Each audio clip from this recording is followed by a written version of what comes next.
brown banded bumblebees. Ooh, bumblebees are like honeybees or like the big nasty. No, these are the actual nesting bumblebees that make Okay. honey, and they're about, I don't know, almost an inch long. Size of like half a thumb. Yeah, just massive, but it's fun to just sit there and watch them. Yeah, we have those around here. We have flowers that go down the fence of the driveway, and you'll see those big old giant black bumblebees that are like literally the size of your thumb. Mm-hmm. I've never had issue with them coming at me, or I've never heard of them stinging anybody. Nope, they're friendly, they're tame. I had one land on my hand, and I actually was petting it. Yeah, they there's a really cool video of somebody where it's a really tired like bumblebee, and he gets it on his hand and he puts a little bit of water in the cap of the thing, and it just sits there and drinks the water until it feels better, and then off it goes. Yeah, I see the meme all the time in the homesteading groups about putting out a plate or a bowl with water, and you put like a bunch of marbles in it, and then put the water in, and they can sit on the marbles and get the water. Yeah. I've Yeah. seen those glass bead things that people put in their fish tanks and crap. Yeah, the fake glass rocks. Yeah. Yep, I've seen people do it with that too. Yep.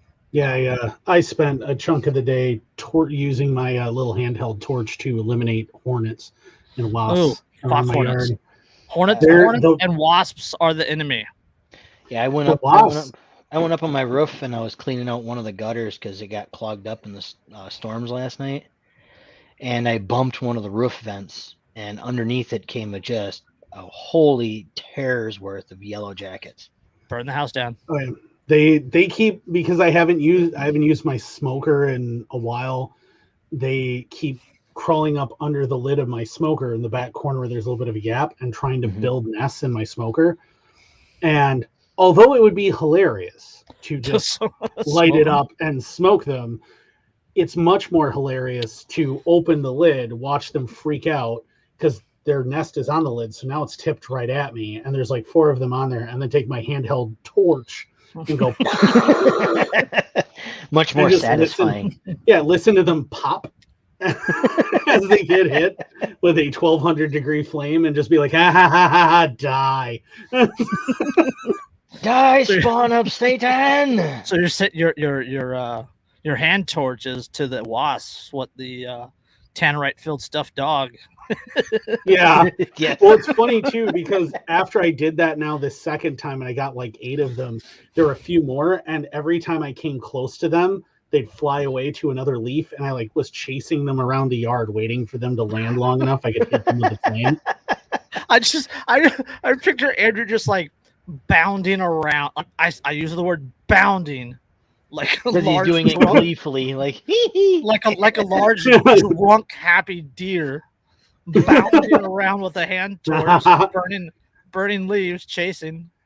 Well, that hand torch is badass, dude. Like, it's only this long and it refills with butane, and the flame comes out that far and it's blue and just so all I have to do is nail them once and they're already torched to the point that they're laying there going, help me. So like you're their wicked witch. Oh man, I was nailing those things like they were a bunch of VC, and I love the smell of napalm in the morning. Like, just, yeah, I spent most of my afternoon with a bow saw trying to trim up some lilac bushes and shit. Yeah, well, we just lost our Green Party support for Anarchy Monk Friends Roundtable discussion. my vicious, just burn.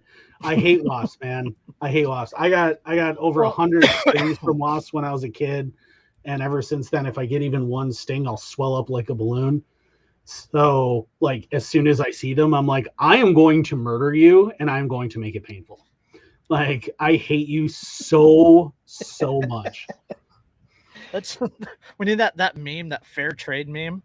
You get burnt by a torch. I get serotonin.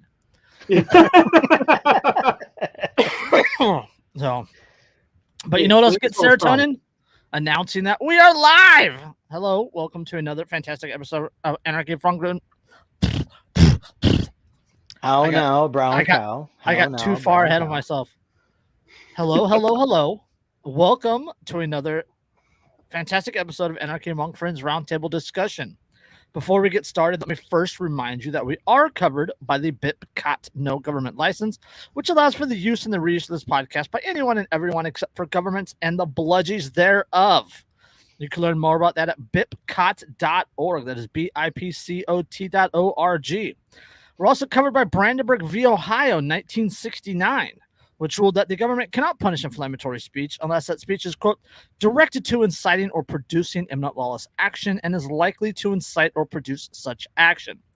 Therefore, everything said here on Anarchy Among Friends Roundtable discussion is entirely hypothetical. This is episode 187, where we started off about killing things.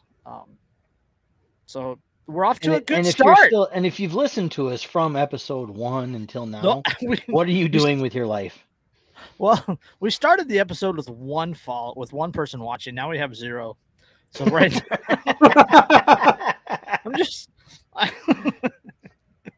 We're doing well. We're doing well. Those are the kind of ratings that tell you you're a success. Hey, we're doing better than your Red Sox. You know, I don't want to talk about it. Said I don't want to talk about it. I don't want to talk about it. It's all right. My Giants just dropped 4 in a row to the fucking Dodgers. Andrew, I hate to break it to you, but I was watching something earlier today, and I noticed over the course of the preceding 3 games up to that just negative 47 point differential. which is a record. They broke a record set in like 1894. Yeah, it was honestly, it's like since 1900, there hasn't been a worse one. And you remember what happened not terribly long after 1900? Babe Ruth. Okay, so and that whole saga. 28-5 was the final there. Yeah, 28-5. Warrior. I'm aware. 5 is what they lost, and then he put it, or they put it in the chat. There's a holy shit, 28-4, 28-3. It's like, no, they managed to make it to 5. Not that it mattered. No, they were already down by 20 at that point. Dude, no. what was it? There is no Atlanta Falcons in this scenario. Dude, it was so bad. Like watching the balls just drop, and every single outfielder's like, "What? I don't know where that." Do they all have astigmatism? Do we need to get them new contacts? Is that what's going on? The outfielder standing there looking up, and the ball falls like 25 feet behind him. And then he turns around and like lazy-dackily like walks towards the ball. Like he doesn't run, he doesn't jog, he just literally walks toward the ball. Or that one, there was that one infield inside the park grand slam. Yeah, I was gonna say that's it. That was an inside the park. There was the one where you had 4 infielders standing in front of the pitcher's mound, and it landed like nobody called it, and it just landed in between. Just standing there. Yeah, yep. They just stood there and watched it drop, and they're like, "Hey, somebody should do something about that." You get paid millions of dollars to, catch the fucking ball. Oh my god. I have so many Red Sox hats, and I don't want to display any of them right now. Like, you feel like the Cubs fans for that 100 years almost, where I feel like my Giants a Red Sox fan for 100 years. Yeah, my Giants hats are sitting in a crumbled pile here on the corner of my desk. Man, they're not hanging up with my 49er ones over there. Bro, I was a Red Sox fan before 07, right? So before they got the pennant again, I watched that game live when that happened and lost my mind when I realized that the Sox had just taken the pennant. And that's actually when I ran into Adrian Peterson, which was fun. I literally ran into Adrian Peterson. He's very solid. And it's also Justice Warrior says, I'm embarrassed to say I'm from Boston after that abysmal performance, but I still rocked the black Red Sox hat today. The black Red Sox hats are nice. I got that one. Is that a White Sox hat? Oh, it's a Red Sox hat. I got my actual Red Sox hat. I got a green one that's got a clover leaf on it because I'm Irish. St. Patrick's. Yep, I even got my personal favorite one. Ooh, it's got spider webs on it. Oh, the Batman, His personal favorite one, but it's been sitting there so long it's got spider webs on it. Well, it's sitting there so long, to be fair, because somehow I broke the brim completely. Like, it's like just broken. I don't know what happened. I don't know how that happened. But yeah, it's just completely destroyed. So I don't wear it often. But I don't know how this segues, but I wanted to bring this up. What do you, Andrew, know about the Crittenden-Johnson Resolution of 1861? Pretty sure you're mispronouncing that. Crittenden. Oh, Crittenden. Crittenden. Don't Google it. Come on now. I can't remember what it is. I can't remember what it is. You asked Andrew, not me. Okay. What do you know about it? Andrew's got the new laptop from work. He's Googling it too. Oh no, I'm using my tablet. No, see, I got a fancy keyboard from a tablet and everything. So the Crittenden-Johnson Resolution was passed July 25th, 1861, stating that the war, that is the Civil War, is being fought to preserve the Union and not to end slavery. Oh, yeah. Okay. Yeah, I knew that. I couldn't remember that. That's what. Yep. So that was in July 1861. Lincoln was elected or took office March of 1861. Mm-hmm. The Civil War began April 12th, 1861. So this is and ended in April of 1865. Yes. So this is 3 months after the Civil War started. Congress says we're doing this to preserve the Union and not to end slavery. Yes. Yeah, that was never a war aim. Well, it wasn't a war. So it wasn't a war aim that Lincoln set out with, right? Like that wasn't supposed to be a thing. In fact, that's part that was so highly emphasized to keep as many slave owning states in the Union as possible, which is why Kentucky did not secede. Again, Kentucky is the state that didn't actually bother to join the Confederacy until they'd already lost. The true story. But the thing is that, you know, when Lincoln realized that by fomenting a possible slave revolt in the South, he could help weaken their economic, their economic power, what little they actually had. That's what he went for, which is weird because he didn't have the power to do that unless the South was in fact actually a separate country. Well, yeah, the South wouldn't have the power to do that anyway. The South had seceded before Lincoln even took office. Yes, it was because he won the election that they seceded. Because he won the election. So, well, at least the first wave. The first wave of secessions happened before he took office. The second one didn't happen until after he took office. But yeah, that's the fun thing about the Emancipation Proclamation is like, okay, under the War Powers Act, technically he would have the power to declare something that would hurt the enemy. But in order for it to be something that would fall under the War Powers Act, the South would have to be a separate country. And if it's a separate country, then he doesn't actually have any power to do anything there. And it is a war of northern aggression. And it's but the Emancipation Proclamation was made like December 1st, 1861. Yep. And then that was when they repealed the Crittenden-Johnson resolution was repealed a couple weeks later. Yep. So because it became a war aim. It became a war aim. And I mean, part of the reason it became a war aim as well was that I think that a lot of the people in Congress realized that if you go to war over the core issue of slavery, which is what it was never states, it was states' rights, but states' rights for slavery. And anyone who tells you different is full of shit. It was about states' rights over slavery. If you've already gone to war over that, if you win, can you really put the country back together and just leave slavery? Like, it's just going to turn into another civil war again. There's no point in trying. So that was kind of what it became Although Lincoln was a racist piece of shit. Oh my god. He was so racist. So, all right. Wasn't So the vast majority of the public at that point? well, I mean, well, I don't know. Like, they own slaves. I mean, well, the South, yeah. Right.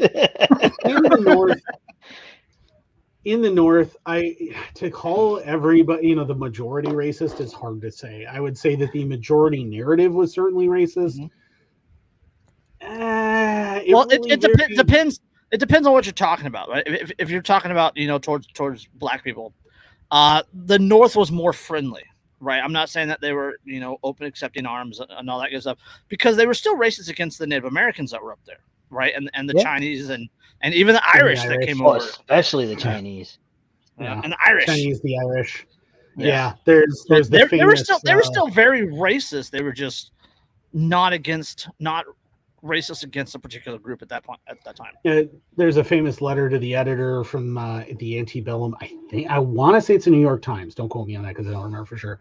That says that it would be better that they would rather hire a free black man. That isn't the word that they use. Than an Irishman. Yes. Yeah. The racism against the Irish, mostly because the majority of us are Catholic, was very real. Yes. Yeah, and the Constitution, all that was written by white Protestants, white male Protestant. Not just Protestants, mostly Presbyterians. I mean, they were Church of England. That's which is that's where they're from. Yeah. Oh, it's terrible. It's and terrible. Like meaningless and ridiculous. None of it makes sense. I don't know. That's screw the Church of England, man. That's like people laugh in general. Well, yeah, but I mean, like people laugh that the Catholics are notorious atheists. Like the Church of England is like an atheist church, so it's like right. Like, what are you even showing up for? I don't understand why you're even there. Okay, so where are we going? Where are we starting this? I do have an article about. I didn't even look at the list, so I didn't send the list until after I was already on here because I forgot to. I'm sorry. Yeah, I asked him about it, and he was like, "Oh, did I not? No, dude." My bad. So I have my secret article that I can't share, of course, because that's a fun one. They were all secret articles up until we. Well, do we want to start somewhere that's going to piss us off first, or do we want to start somewhere that? Hold on. Okay, so I have my secret article. We can't start there. We have an article about a Cleveland cop suing their partner for shooting them. We have an article about Elisjsha Dicken, the Greenwood Mall hero, which of course we have to talk about. Oh, I have to talk. Fucking Deadeye Dicken. We've been talking about it just now. Yeah. We've been talking about it in our group chat for the whole week. Yeah, I'm just saying somebody needs to call him Deadeye Dicken. Make a T-shirt. Somebody begging it. I just came up with it. It's awesome. Dave. New York Governor, New York Governor Kathy Hochul, ignoring the Supreme Court. Oh, there's a big fucking surprise. Yes, we have an article from FEE that says the government's own study concluded its ban on assault weapons didn't reduce gun violence. I thought that would be fun for later. HR 1808 being in debate, I feel like that's a really relevant one. California's latest anti-gun law is patterned after the Texas abortion law. That one's going to have consequences for us going under here in California.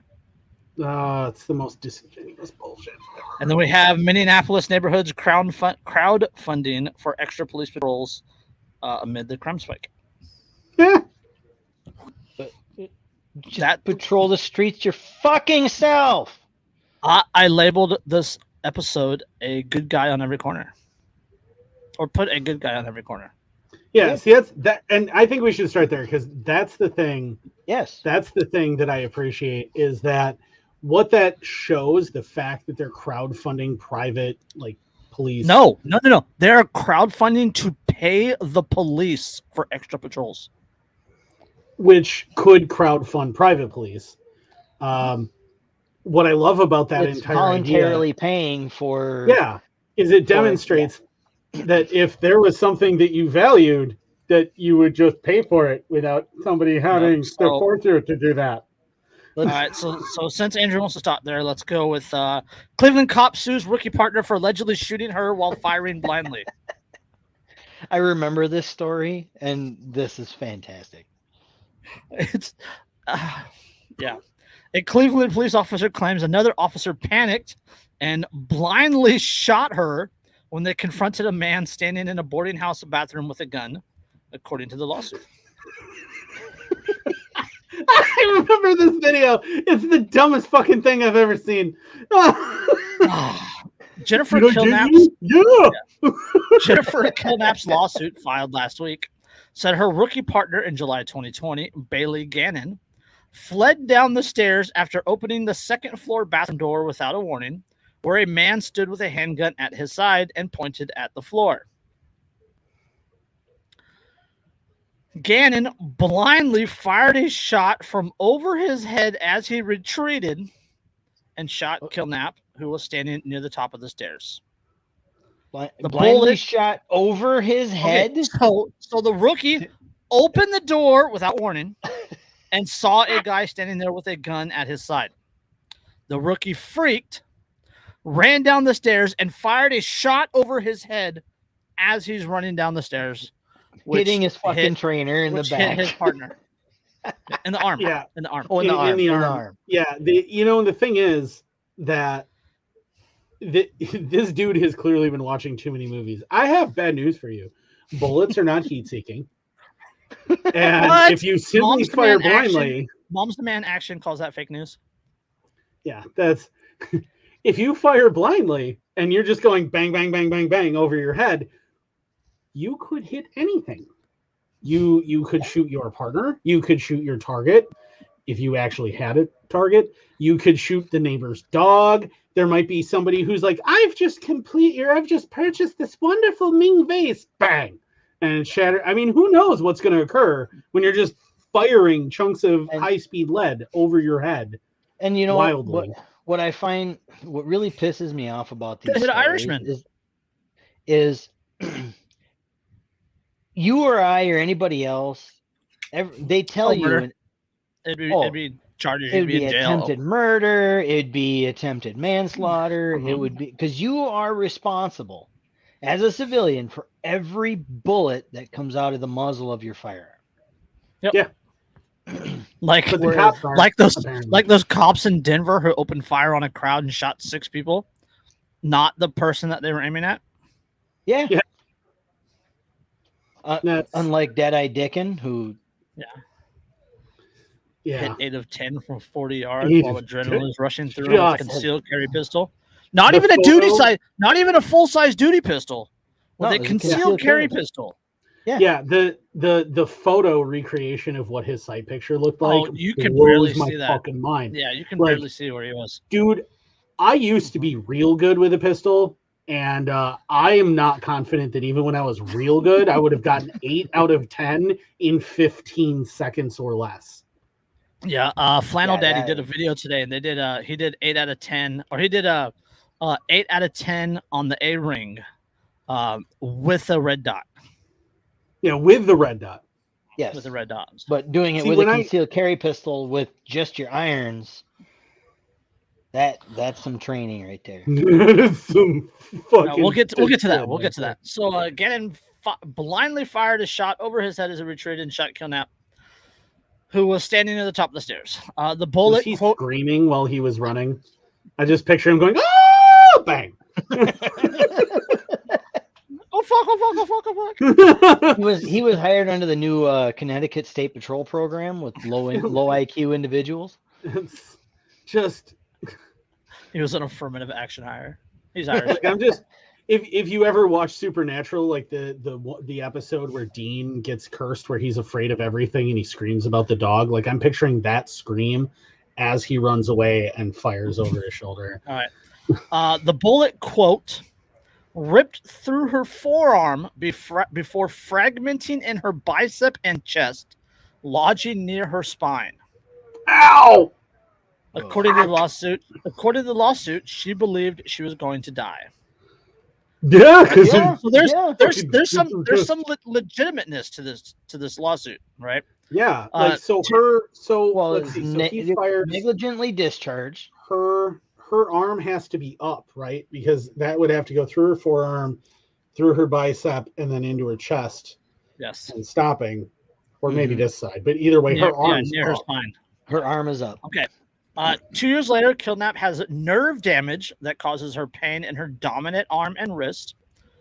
She has not been able to return to duty because of her injuries and PTSD. And according to the lawsuit, it's unclear when she will. The city of Cleveland and police chief Dornett Drummond are also named as the defendants. The lawsuit said the city and the police department failed to adequately train officers, especially new officers, in the use of force, interventions for people with mental health crisis, and de-escalation techniques. No. You don't fucking say. The lawsuit also claims that Gannon falsely told investigators that Daryl Borden, that is the guy that was in the room, was holding a gun in both hands and pointing it towards the door when Gannon opened it. He was just standing there like, what the fuck's going on? And then you plugged your partner. Well, running away like a scared little bitch. Borden, these are the people that should own. These are the only people that should have guns, right? Yes. Apparently, yeah. That's Borden. That's the guy that was in the room. Borden was arrested that night and was later indicted on 2 counts of attempted murder of a police officer for the officer running down the stairs and shooting over his head. An examination by the Ohio Bureau of Criminal Investigation showed that Borden fired 2 rounds into a wall opposite where he was standing, but not at the officers. The attempted murder charges were dropped in June 2021, and Borden pled guilty to attempted felonious assault of a police officer. He was sentenced to 7 to 10 years in state prison. The following October, he received 57 months in federal prison for illegal possession of a firearm by a convicted felon. Let's see. But I mean, the discharges into the wall are as simple as "holy shit!" bang bang, and they just went off. There's a cop firing widely, and he just like let off a few rounds. Well, yeah, because if you're just standing there and all of a sudden a door opens and then gunfire, if you're an idiot, which presumably this guy probably is, he's standing there with the gun in his hand, with his finger on the trigger, and simply the gun's going to go off. And so he fired a couple of rounds into the wall. Like, So this happened. When did this happen again? This was July 2020, right? July 2020. Keep that in mind. July 2020. Right in the middle of the summer of love and the COVID pandemic. Just remember, you remember July, you remember 2020. While Gannon's body camera footage recorded him saying he might have shot Kidnap, police officials did not tell Kidnap she was shot by Gannon until spring of last year. An entire year? Hold on. Kidnap was suspended. Kidnap was suspended in March 2021 for failing to turn on her body camera that night. Gannon was not disciplined for, quote, firing blindly over his head while running in the other direction, even though his actions flagrantly violated the most basic gun safety rules, according to the lawsuit. The most basic rules of the basic common sense. He violated all of the 4 basic rules of firearm safety. I just want to verify here. So what happens is they're coming up the stairs, right? Hold on. Wait. They come to a door. They come to a door. The 2 of them are here. He opens the door all at once before she's even ready. Yes. Without warning. Right. Sees a guy standing there holding a gun. Proceeds to run back down the stairs they had come up. Firing blindly over his head. His partner is still standing there, and then just goes bang, bang, bang, bang, bang. Yes. Shooting his partner. Twice. Okay. And it takes them nearly a year to even tell her that she was shot by her ex-partner. So she spent a year thinking that this dude had done it. Yes. And it definitely 100% was not this dude. It was her own partner running away like a scared little bitch, firing over his head. All right, hold on. Because apparently he's a Hollywood. Give me a paragraph and a half. Paragraph and a half. All right, ready? Take a deep breath. Hold it in for a paragraph and a half. Gannon, that's the person that shot over his head as he was running down the stairs scared. Gannon, in an annual performance review 3 months after shooting Killnip, was described as, quote, exceeding expectations, while the supervisor described the shooting as, quote, a minor setback. Well, he did shoot a real criminal. The lawsuit also noted that Gannon's father is a Cleveland police sergeant. He did shoot a real criminal, so promote ahead of peers.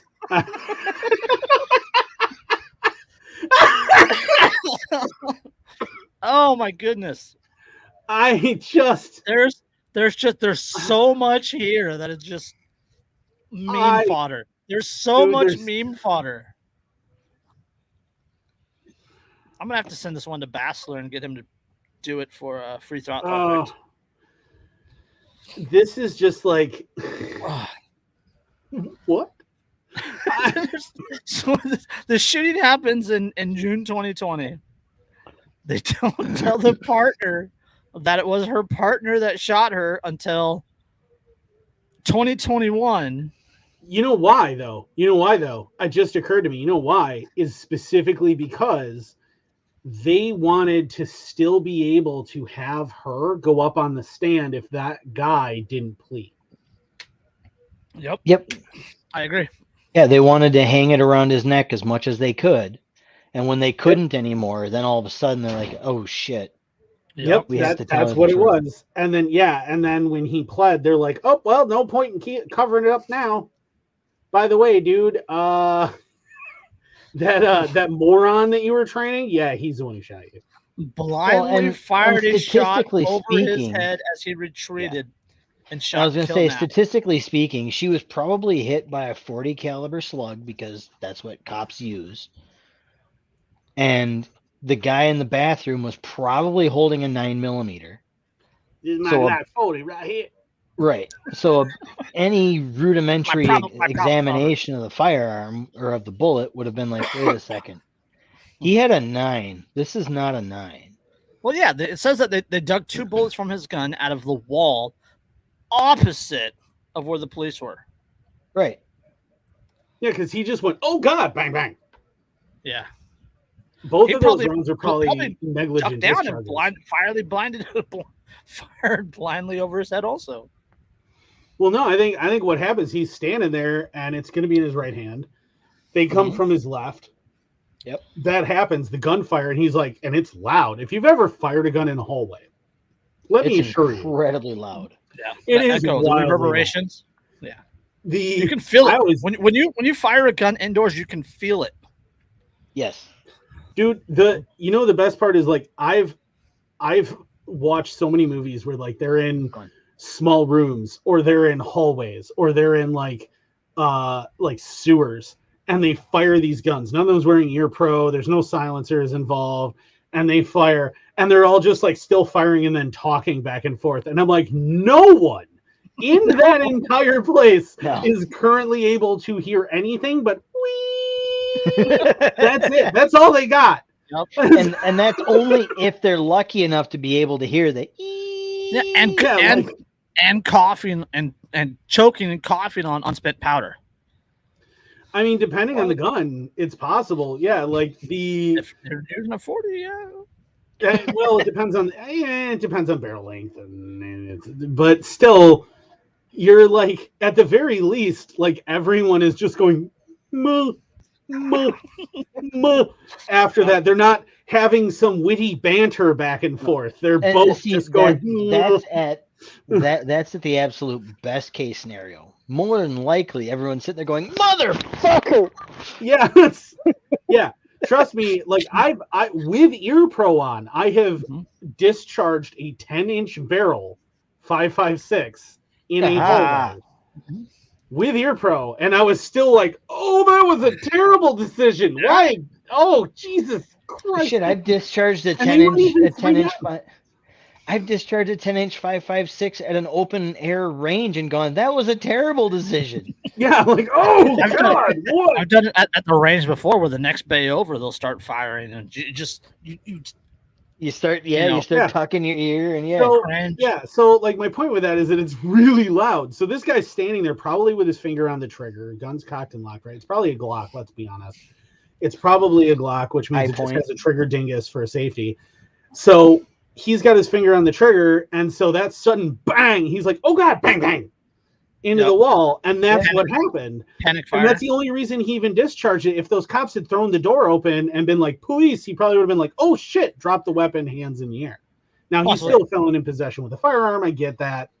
Whatever. I don't think felons should be prohibited from possessing firearms, but that's neither here nor there. I agree. The point is, this dude would have just surrendered. If anyone had given him even a moment of warning, chances are he would have been like, well, I'm outgunned, I'm cornered, and these are cops.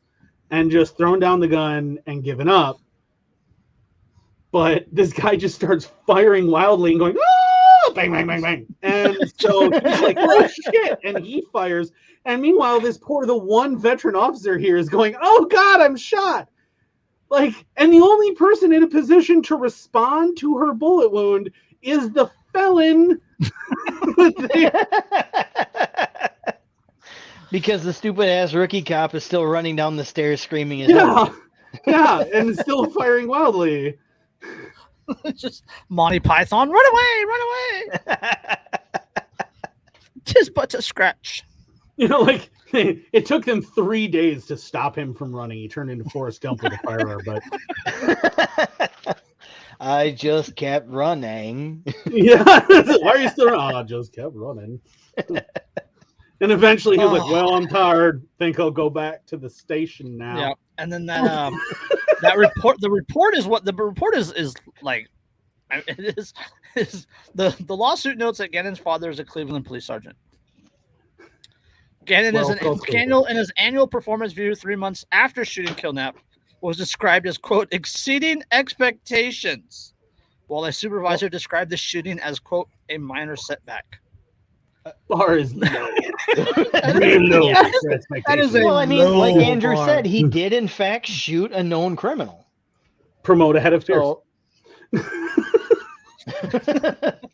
This is like the Johnny Manziel of cops or something. I mean, that is a low. You give him too much credit as Johnny Manziel. I mean, this is like the Lion Leaf. You've seen him scramble, right? Like, well, I'm just saying, like, what is it like? What are your expectations if he's exceeding them? Like, he needs to be watered twice a week. Where are your expectations that he's exceeding them? I mean, didn't have his camera on, which okay, that's whatever. But just like running down the stairs, firing blindly over his head, and could have hit the bad guy, but instead hit his partner, his partner, who was not running down the stairs. Probably, he's like, "What the fuck is going on?" Because he opened the door and went, ah! And then started firing. And she's like, what the fuck is that? Oh, God! Like, oh, goodness. What is going on? If somebody did that when I'm playing the fucking paintball, I'm kicking their ass. only the police should have guns. Oh, my God. We should crowdfund to get them more patrols. Yeah. That guy especially. I think that guy needs to be. We need that guy to be on the street. Yes. In fact, you could put Derek Chauvin back on patrol as long as he's partnered with this guy. I'd probably be okay with that. 3 cops and 7 minorities were shot this evening. In fact, give this guy an Uzi, but not like a modern Uzi, like the old school 80s Uzis that didn't have any kind of a drop safety on them. Give him that. Fucking lip wristing it. And then get them to no-knock a fellow officer's house on a red flag warrant. Right, exactly. It's big shell. To be fair, it sounds like the problem will work itself out. Yeah. Eventually, it should. and then for the final battle, it's just a Roomba with a gun attached to it versus this guy in a room. It's like a shootout. Not even a trigger mechanism. Not even a trigger mechanism attached Alexa to the Roomba. comes on the background. Finish him. I'm just saying, like, like that meme where the guy's like, I strapped a servo onto a Roomba so it fires a gun every time it bumps into anything, and somebody's like, it just sounds like you created a robotic police officer. And that's why they're making the robot dogs. See, and what I'm saying is, you just do the gun Roomba versus this guy in a single floor shoot house, and just watch the fun. I mean, remotely, American Gladiator style.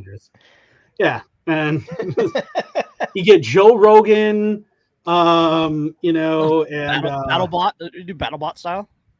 Yeah, but I'm just saying, like, you get some commentators, and together, and you get what's his face that does that mini golf show. I can't remember his name, but you get him and Joe Rogan, and just have them. There you go. Call it like one straight man who's like a legit guy, like fucking Kitty Main, and like Kenny Florian announces the BattleBots. Yeah, see, so you get them, and then they just call the whole thing and just watch it, and they're like, "Oh, it's the final round." I'm all for that shit. Whoever shoots the fewest accidental targets wins. No, it's a fight to the death, man. This is fun gladiator. All right, 2 enter, 1 leaves.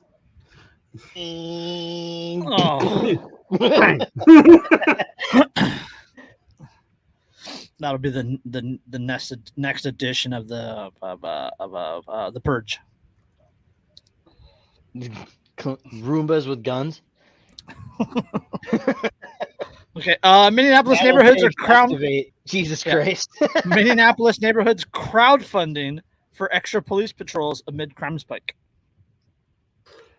Some upscale Minneapolis, Minnesota neighborhoods are drawing criticism over an initiative where residents have pooled money to fund extra police patrols following the city's pledge to, quote, disband the police department.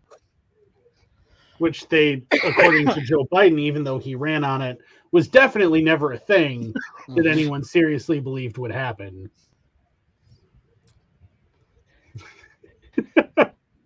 Yeah. Shell's battle pigs activate. Yes. Residents in the Lowry Hill neighborhood using a nonprofit known as the Minneapolis Safety Initiative secured a contract with the city for $210,000 in extra police patrols from January 17th through December 31st. The funniest part about this is that based on the Broward County thing, even with the contract, they're still not under any obligation to help you. Yep. Yeah. Let's see. The move is a, quote, temporary measure to address the current crime wave while MPD continues to rebuild to full staffing levels. According to the nonprofit website. I have a simple solution here. Instead of this, why don't you just go take your own firearm? Elisjsha Dicken? Yeah, clone Elisjsha Dicken. We can work with that. But that's kind of the long burn. In the short term, let's get every gun owner in Minneapolis to stand on the street corner. Yeah. So the website suggests donations of $220 per month from residents in order for the program to achieve its, quote, desired impact. The relationship between the nonprofit and the police department is part of a contractual agreement known as a buyback program that allows the nonprofit to secure the extra police presence by purchasing officers' overtime hours. Which, again, they're under no legal obligation to actually help you during whatsoever, even with a contract for them to help you. They are not under any obligation to help you. Yes. So again, this is private citizens putting money into voluntarily putting money into a pool to pay the government agents to protect them. But they have no legal obligation to do so. Almost, this almost is like if people actually value a thing and want it, they will voluntarily pay for it without coercion, meaning that taxation might just be, and bear with me here, I realize this might be shocking, theft. Not only theft, it doesn't work. No. It doesn't. Well, yeah, none of the services that you pay for through taxes are in fact useful unto themselves. And that includes the fire department and the EMS, because you could easily pay for those on your own. And most and EMS fire you do departments pay in the for US, because if you ever had to actually take a ride in an ambulance, yeah, you pay for you that. get a bill. Yep. Yeah, but I mean, even fire departments, most fire departments in the United States are volunteer fire departments. The vast majority of them don't have professional firefighters. They're volunteers. And, firefighting is one of those things people would pay for voluntarily because they value it. Yeah. Exactly, Schaller. Exactly. They steal your income to not protect you, and then you will pay them money to still not protect you. Yes. The buybacks have also been purchased by sports teams, venues, and various organizations who are looking for additional police presence, which makes sense. I can understand that, right? The Minneapolis Post reported that neighborhoods maybe for the support the sports teams in Minneapolis, maybe they should hire that guy from Cleveland. I'm just saying. The last time they hired an incompetent guy, things didn't work out for. They can just hire former players for Minneapolis sports teams. I mean, they're real good at choking people. Well, themselves. They're really good at choking. Minneapolis Post reported that the neighborhoods represent about 22% of the roughly 9,700 buyback hours that Minneapolis police officers worked in 2021. Wait, in 2021? Yes. In 2020, so during the pandemic, when things were still largely shut down, they worked how many overtime hours? Not overtime hours. The buybacks paid for 9,700 hours. 9,700 hours. How? Give me a second, because I need some math. So 9,700, right? 22% of 97. That's neighborhoods is 2,134. Right. So dividing that by 52 weeks. Well, I was going to say even 9,700 hours divided by 24 hours in a day is 404 days. More days than are in a year. Yeah. So that comes out to 41 hours per week. So they're literally paying for another full-time cop. For the entire salary of a fucking pig. Yeah. Yep. Yeah. And the thing is, and this is the best part, is because they're paying for a public pig, he's still not obligated to do jack shit for them. Yes. A similar program has been launched by the Downtown Minneapolis Neighborhood Association, because we know what happened to them in 2020. To fund additional police patrols in downtown Mill District. They had a bit of a spicy summer. It was mostly peaceful, I'm told. Fiery, but mostly peaceful. Yes. Yeah. The city slashed $1 million from the police budget in 2020, with plans to reallocate the money, and voters shot down a 2021 city council plan to replace the department with a Department of Public Safety. Damn it, Jason. Sorry. No wonder why bacon is getting more expensive. So this whole program is just it's like you're still being taxed the same amount, but now you're paying additionally to being taxed for the people who are paid with your tax dollars to not protect you. You're paying more for them overtime to come and not protect you. Yes. Yeah. Whereas if you paid, I don't know, say maybe private security, the private security would have an economic incentive for performance of their duties. If you got some people together and bought a set of 4 tube nods and said, hey, you go patrol the street for 40 hours, we'll put you in the drawing for the 4 tube nods, you will have 500 people sign up. Dude, if I can potentially just drive around in circles and get entered into a drawing for driving around in circles for a $40,000 pair of night vision. Yes. That's way cheaper than the $210,000 they're raising. Oh, absolutely. Dude, that's cheaper than trying to buy them from the Taliban and figure out how to get them shipped into back into the United States. We're gonna be getting them from Ukraine soon. The price will come down. The market will be saturated. The Taliban's got some good fucking offers. I mean, I'm just saying, like, they got some good market prices. But much better than getting people together to buy a whole hog with a badge. The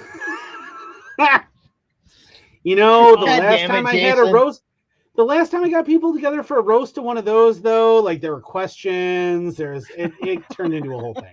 Well, no, it's okay. It's okay now because the New York Times dropped an article the other day about how cannibalism is becoming accepted.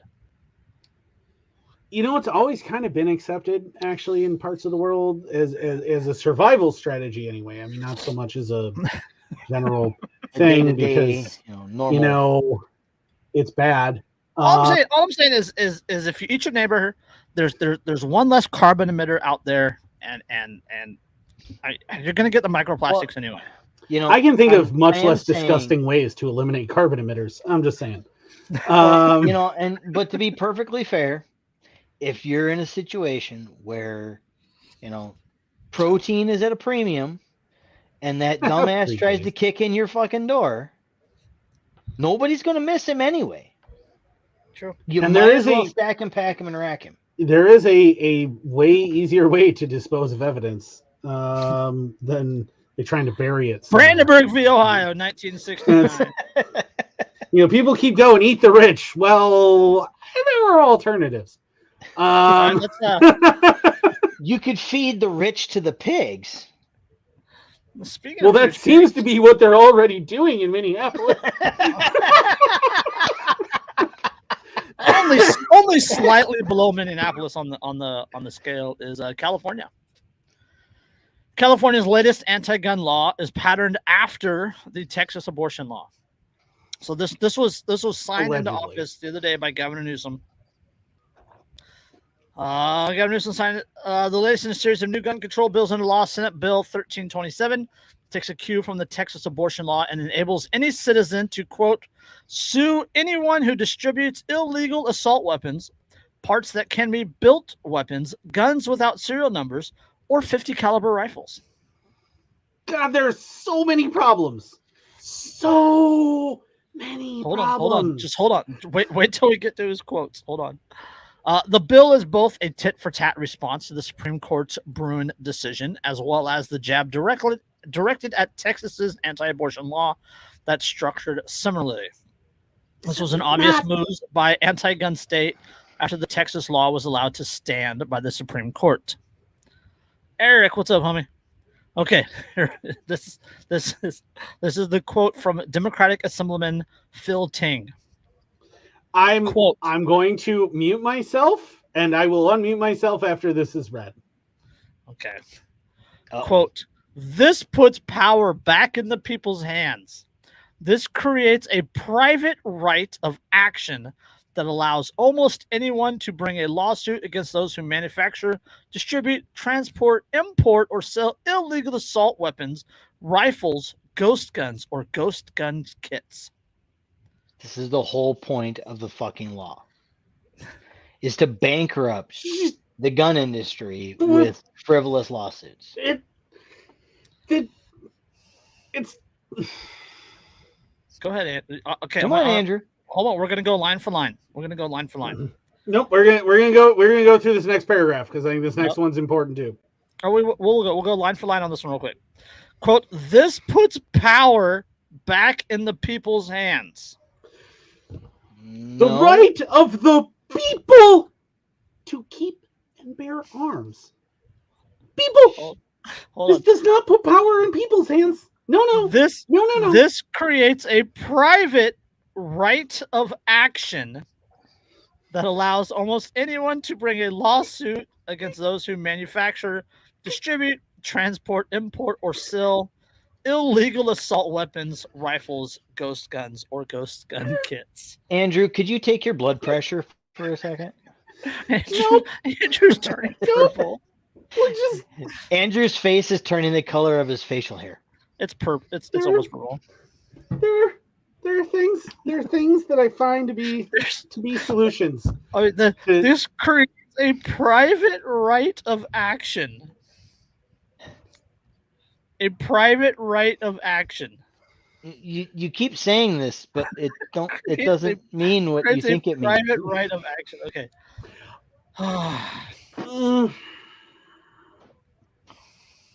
Andrew's gonna blow a blood vessel. Yes. Don't be confused by the language used here. They aren't talking about the Leland Yee type illegal guns, assault weapons, and ghost guns already outlawed in California.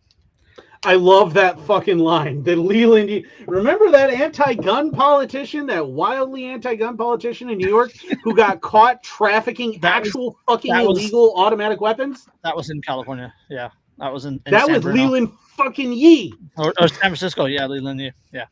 Assault weapons are outlawed or formerly outlawed in the United States. The intended targets of the bill Newsom just signed are legal manufacturers of scary black rifles, 80% lowers and frames, gun parts, and build kits that are legal almost everywhere else. So this will be ooga booga booga. Oh, hold on. You got a trigger warning before you put things like that on the screen. Man. Whew. I almost fired blindly over my head running down the stairs.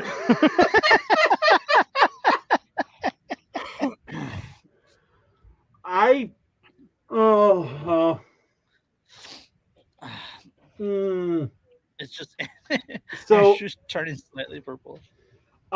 This shit infuriates me on a level that it is really difficult for me to communicate, because this is like, we've talked about this on the show before, right? We've talked about how the fucking lefties either, and I'm still on the fence. Yeah, this will be shot. This will be shot down. I have no doubt about it. This will be shot down. Oh yeah, no problem. But there's federal laws protecting firearms manufacturers. So first, what pisses me off about this is there's every difference in the world between asserting a negative right and a positive right. You do not have a private right. A private right is the term he uses. Yeah, but you don't have a right to not. Right? You have a right to. You have positive rights, you don't have negative rights. Yes. So you don't have freedom from things. You have freedom to do things. Yes. Number one. Yeah, your freedoms don't dictate other people's actions. Yeah, and that pisses me off, number one, already immensely, because I'm so sick and fucking tired of this shit. But it leads into what I've brought up on the show before with where they try to co-opt the language that we use, right? They try to steal the words that we use, the things that we say when we talk about freedom, we talk about liberty, we talk about rights. They try to co-opt those and turn them into a thing that they want them to be. And if you let them get away with that, they will continue to do that. They've gotten so far they can't even tell you what a woman is anymore. Well, right? They can't define that, right? So they're doing the same thing to the words liberty, to freedom, to rights. Yeah, I mean that goes along with how they have co-opted the term regulated over the last 200 years. And militia. Yeah. They've co-opted these terms and completely reimagined them to fit what they want them to be, and nobody's called them out on their shit. And it doesn't. Here's the thing. It doesn't matter if you call them out on their shit, because they don't care what you think. Like the meaning of your words is irrelevant to them, because they are people who do not believe that words can ever actually have any actual. That's the whole. It's the ends. The ends justify the means. Yeah. Right. Like they have a goal. They have an agenda. They have something that they want. However they get there, it is completely moral and it's okay to them.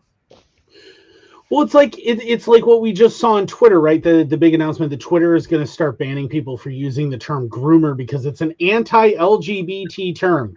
They did that on Reddit already. Yes, they did. Which I think is awfully telling. Awfully fucking telling. Yes. Fun fact Reddit. Are you guys familiar, off topic, but with Eric July's campaign? No. I saw some pieces of it, but he's made his own comic. Like everything is done. Okay. The Voluntarist Man one? What's that? Voluntarist Man one? No. This is Voluntarist is actually a superhero comic.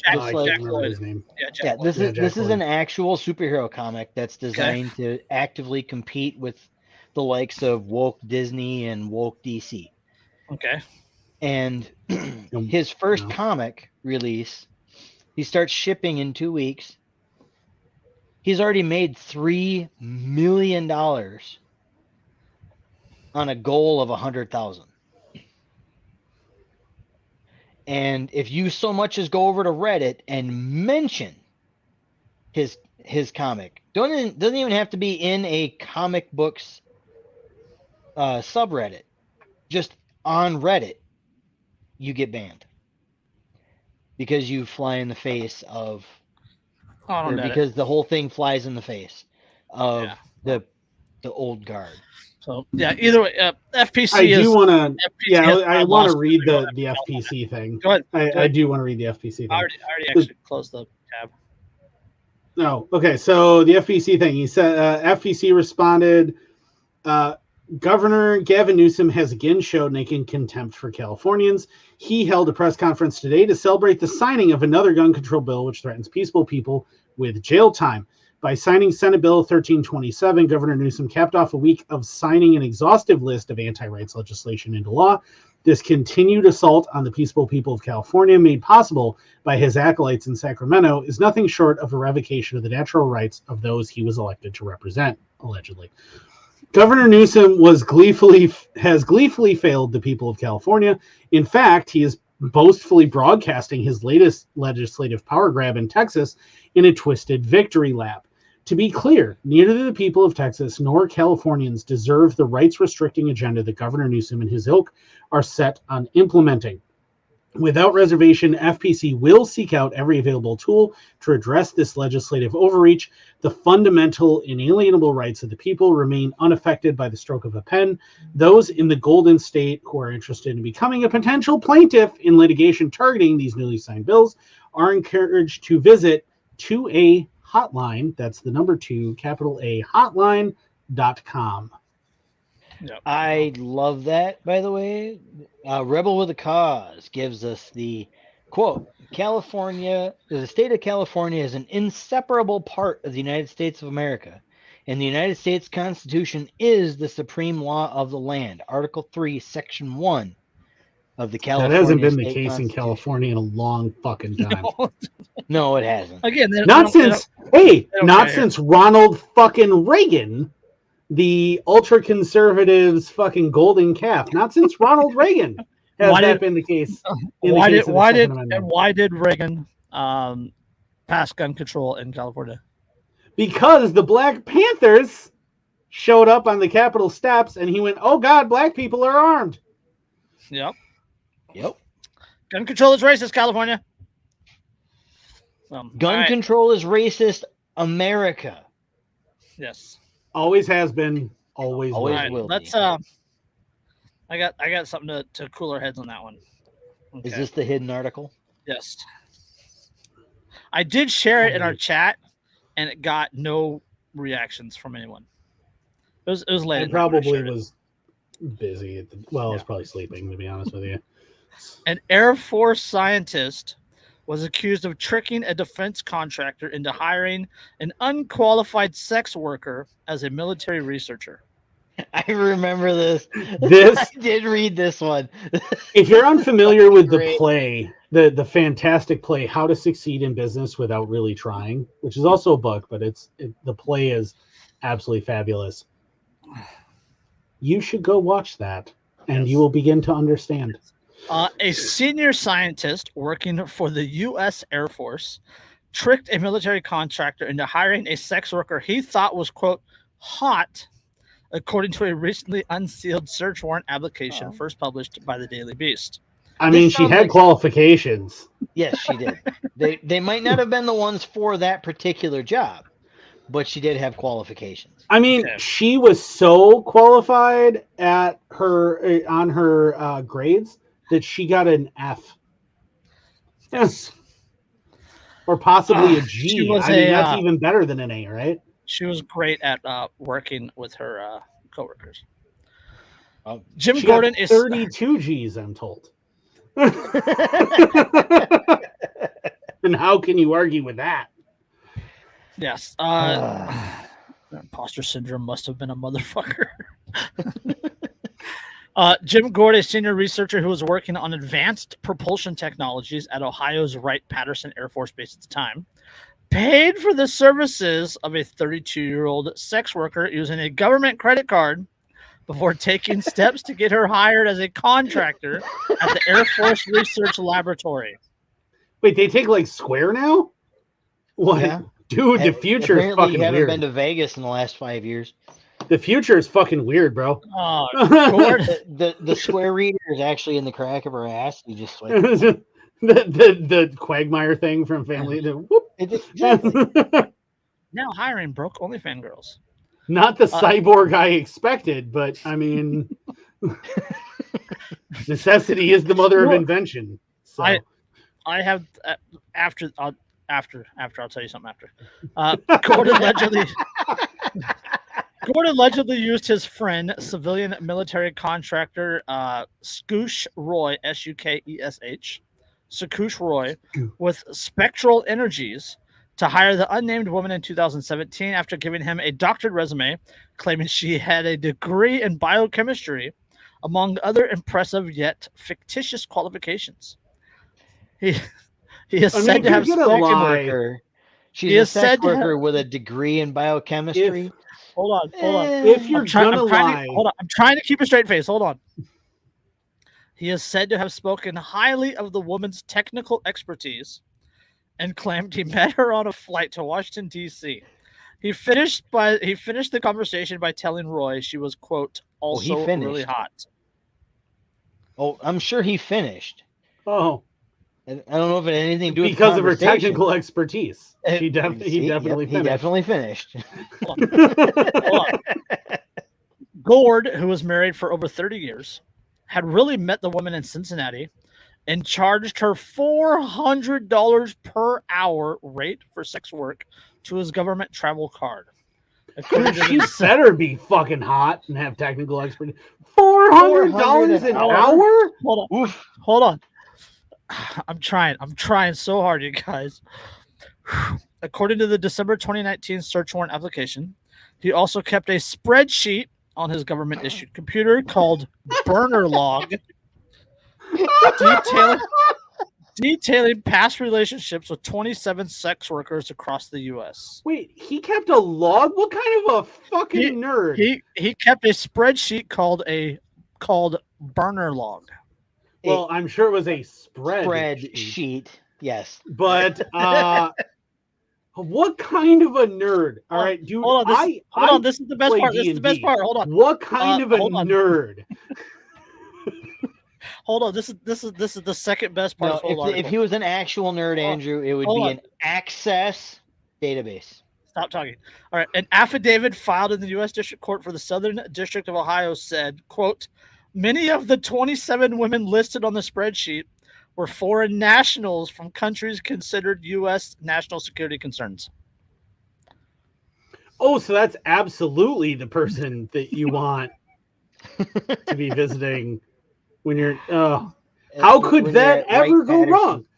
how could that ever go wrong? I mean, surely they're trustworthy. Let's ask Eric Swalwell how well that works. And hold on, Gord allegedly would introduce this woman he got hired as a contractor as a quote research assistant.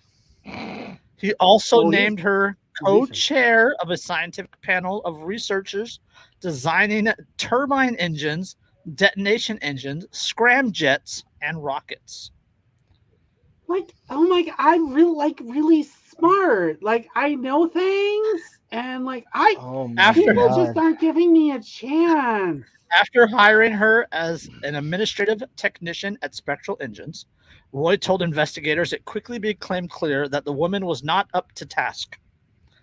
You fucking think? explaining that she, quote, did not fully understand how to use basic word processing and document creation software and struggled to formulate coherent inter-office emails. Okay, so because I'm sure that a bunch of you are because she's too busy choking. Yeah, well, I'm sure that none of you are. First of all, she went to the Kamala Harris School of how to get ahead of business. But speaking of that, they're grooming Gavin Newsom to run for president. Oh, honestly, I'm sure he's. No, I'm 99% sure they're going to try to get him in without a vote ever cast. Yeah, but so because I'm sure most people aren't actually going to go watch the movie version of How to Succeed in Business Without Really Trying, which is you're only hurting yourself. But let me explain something from the principles that are explained in the play and then the movie version of the play, which is, yeah, of course she can't use word. She can use safe words.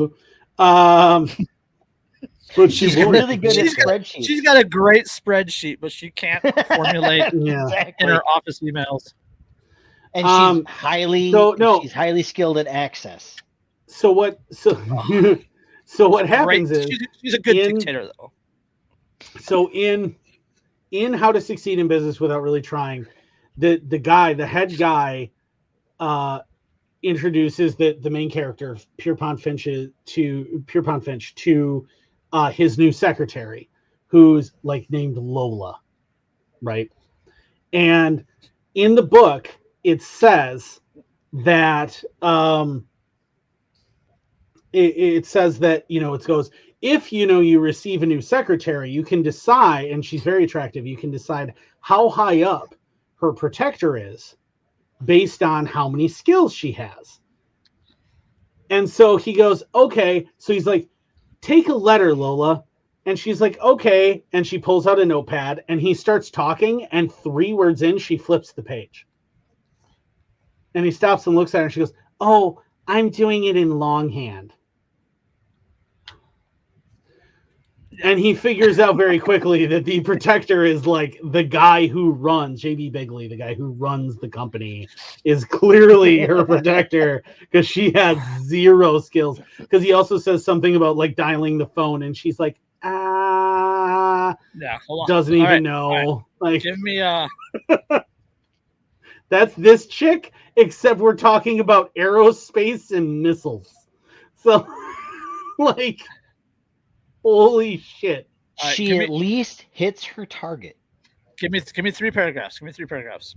When Roy confronted Gord about the woman's incompetence, Gord came clean.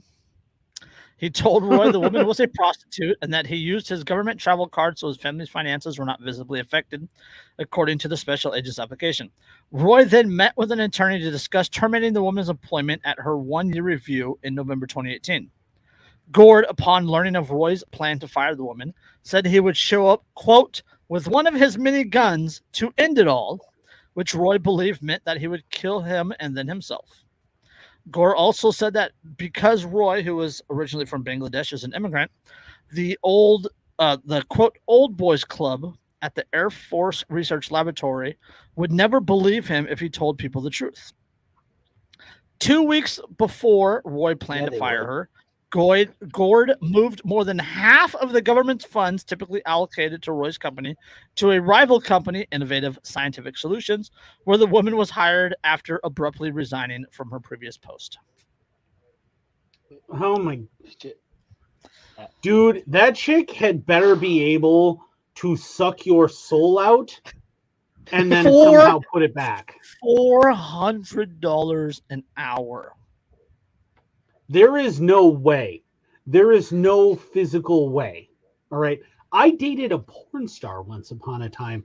There is no physical way a woman is worth this shit. Especially not a hooker. Especially not a hooker. You got to understand. No, you got to understand though too, Andrew. A lot of these guys that work in the aerospace industry can't get laid otherwise. Oh, so they're nerds. I'm not just nerd. They're nerds. Yes. Yeah, but dude, like, you're rich. You make a huge amount. You make hundreds of dollars a fucking Which is hour. why I can afford a $400 an hour fucking hooker. Right. You make $400 an hour. Just accept a fucking gold digger that'll touch your pee-pee every once in a while. And you're good. You don't have to be this piece of shit simp. Like, I don't... Piece of shit simp on the government dime. Yeah, using your government credit card to pay. I mean, to be fair, just to be fair, I would rather the money went to this than to more cops. Yes. I mean, this is honestly, really, like, I think this needs to be the anarchist strategy. This is how we prevent. I just want a tax refund. I just want a tax refund. This is how we prevent foreign wars. As a refund, right? You get sloppy what we seconds do. Off the door. Yeah, but I mean, $400. That's pretty much the equivalent of getting a tax refund.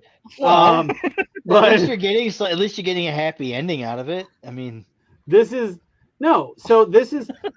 how, right? This is how we destroy the military-industrial complex. Is we convince them to hire nothing but hookers who are like, but I'm like really smart, and then that way new missiles and all this other shit never get developed because they're all really stupid.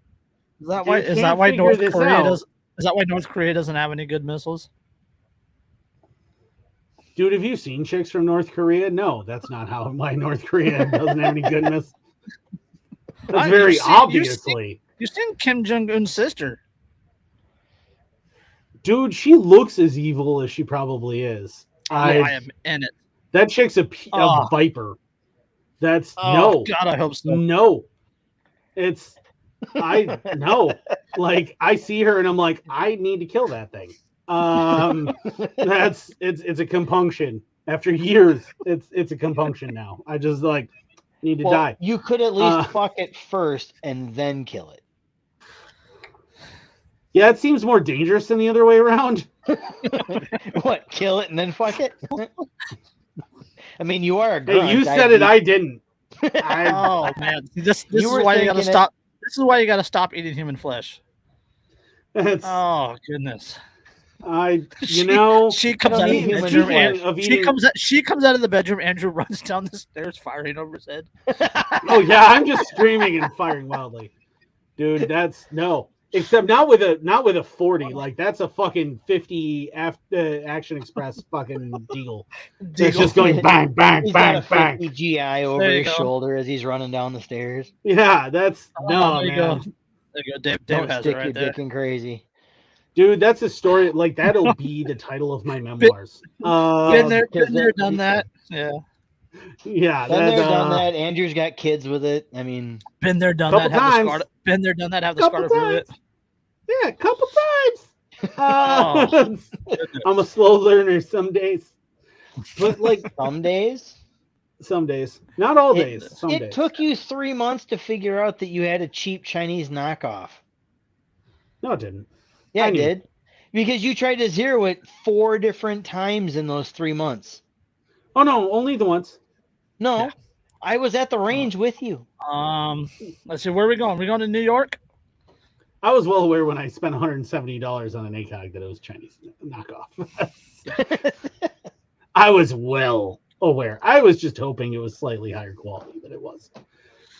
It's a Chinese knockoff. Have we, Trigicon lost their... Have we beat the article to death? Yeah, pretty much. Trigicon lost their patent, right? Like, it expired. Other people can make ACOGs. And there are some decent Chinese knockoffs out there. Unfortunately, there are certain ones that are not good. Well, I mean, does Hausen make an ACOG? I don't think they do yet. Oh, I don't know. Give them a couple of weeks. If we're gonna go to New York, I gotta go Ooga Booga. Yeah, I would love to see Holosun make an ACOG because they probably do really good at it because Holosuns are really fucking nice. All right. All right. Speaking of not sticking to dick and crazy, New York Governor Kathy Hochul doesn't care what the Supreme Court says. That's the vast majority of non-judicial people. That's the vast majority of this country. Not content simply to say New York won't comply with Bruen, the New York governor's response to Bruen's points to open revolt with the U.S. Supreme Court and the U.S. Constitution. On June 23rd, 2022, the U.S. Supreme Court officially released its decision on the Bruen case. On the same date, a press release appeared on New York Governor Kathy Hochul's website. It says about as much about her position on civilian citizens' possession of handguns in public and what she thinks about the court and its decision in Bruen. So it says, are we waiting for Andrew to get back or no? It says that she's a filthy whore. What's the Bruen decision? The Bruen decision was New York Pistol and Rifle Association v. Bruen was the New York concealed carry case where they said that the subjective standards of a good reason to give you a concealed carry permit is not basically it kicked May issue in the nuts. Yes. Yeah. Said May issue was unconstitutional. Right. Because you shouldn't have to show good cause to exercise the Second Amendment. Right. No. Whereas the in Cali, or basically what they did is the new law that they are pushing, or that they pushed through as a result of the Bruen decision. Yeah, which says that they have to have access to your social media accounts in order to determine good moral character. Well, the important part of Bruen was that it set a standard test for whether or not a gun law was unconstitutional, which was that it had historical precedent from 1791, when the Second Amendment was officially ratified forward. So from that date, it had to have some sort of, not since that date, from historical significance or historical precedent. Yeah. Right. Like basically you needed to be able to go back and you needed to read the parts of the debate of the debate over the Second Amendment, read what was said by the people who ultimately won out and everything else, which were mostly the anti-federalists. Yay. Read that. And if what they said supports your law, then that's constitutional. But if it doesn't, if what you wrote in your law is novel when compared to 1791, then therefore it must necessarily be against the spirit of the Second Amendment and therefore unconstitutional. Which is why there are so many fantastic challenges to things like the NFA, the GCA, and all that. And the dam broke, man. The dam broke.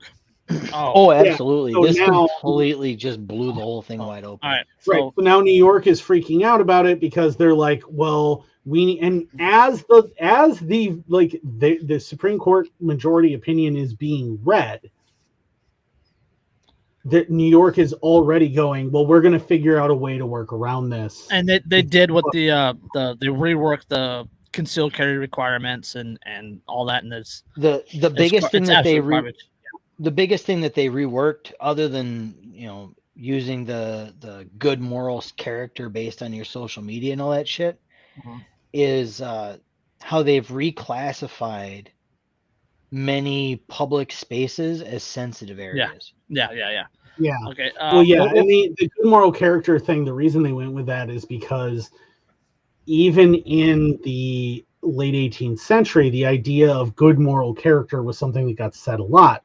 However, what they're ignoring is that by good moral character, What they meant was a white landowner who supported the rights of white landowners. Yes. Right.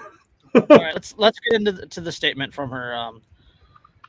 So, June 23. She's worse to hear from than Kamala Harris. Barely. I don't know. That's debatable. She's not worth $400 an hour. She's not. I mean, neither's Kamala Harris. I mean, I don't know. She clearly has that mouth do some things. Yeah. Considering. But you got to understand that in order for ask Jerry Brown about that, man. I would be lying if I said I wasn't at least. Joe Biden. Look at Joe Biden. Yeah. The fact that she's 20 years his junior is enough for him to go, "You're hired."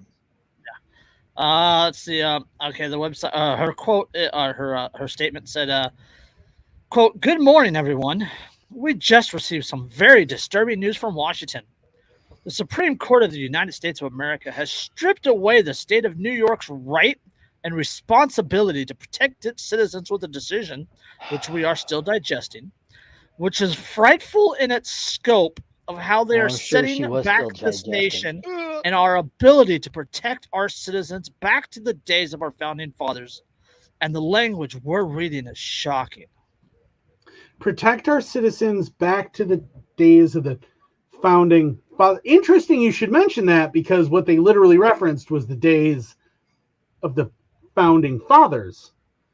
Considering the New York law only goes back to 1913. Yeah. And the fact that the Supreme Court has also ruled that the state has no obligation to protect you.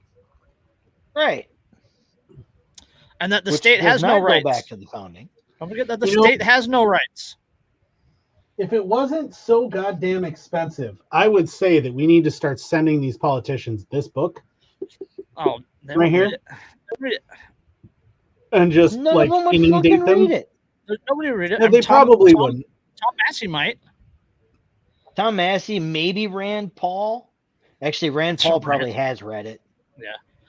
You know what one of my favorite chapters is? It's this chapter. This is one of my favorite chapters because it's about concealed carry. We can't see that. It's too small. Oh, it's too small. Story of his life. No, that's what she said. It's can I find the beginning of the chapter? He's Irish. Story of his life. Yeah. You know what? Not worth $400 an hour. I'm definitely not. No, that's the sad reality. If I could find the fucking beginning of the chapter. Hang on. Oh, I'm almost accurate. Politicians can't/don't read. That's because they're not paid to hire to read. They're paid to.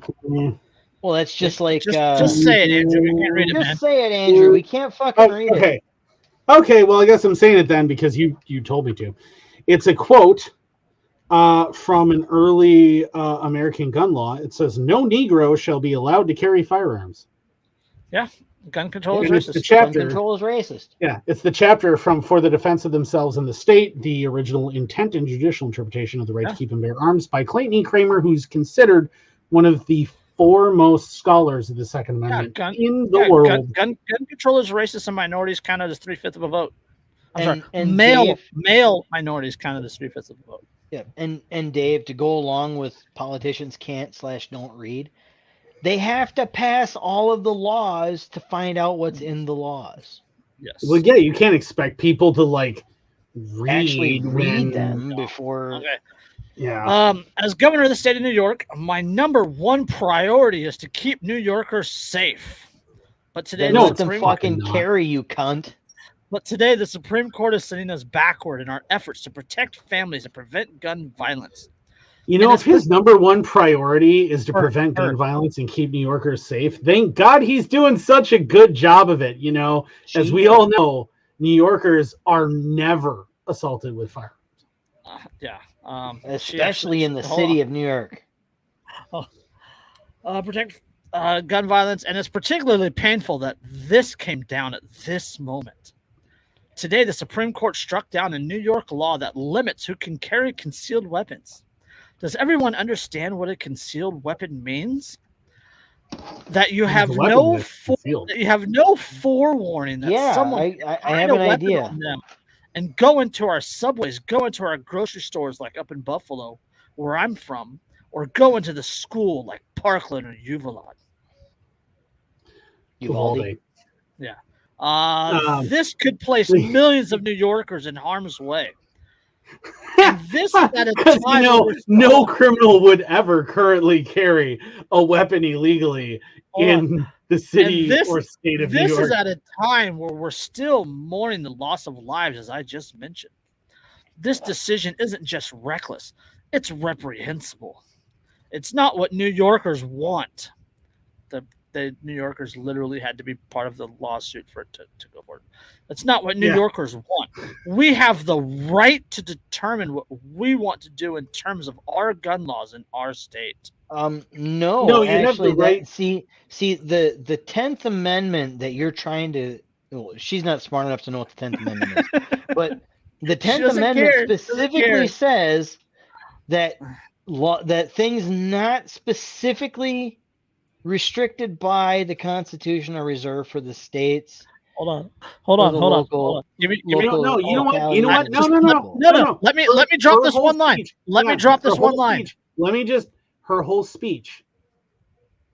When she's like, "This isn't what New Yorkers want." Okay, then, if what the country has isn't what New Yorkers want, then you know what you should do? Secede. Fucking secede. Yep. Do it. Come on. No different. New York seceding is no different than California seceding, where everybody else in the country is going to go, okay, bye. Well, bye. Hold on. Okay. This next paragraph is it gets better. I don't want to hear that because it never gets better. Suppose the federal government will not have sweeping laws to protect us. In that case, our states and our governors have a moral responsibility to do what we can and have laws that protect our citizens because of what is going on, the insanity of the gun culture that has now possessed everyone all the way up to even the Supreme Court. You dumb cunt. Have you not realized that every last one of these attacks with a firearm happens in a place where people aren't supposed to fucking have guns because it says gun-free fucking zone? Hold on. Oh my God. Hold on. I support a national law that requires that all gun-free zone signs feature a barrel with fish in it. Yeah. The law we're talking about has existed since the early 1900s.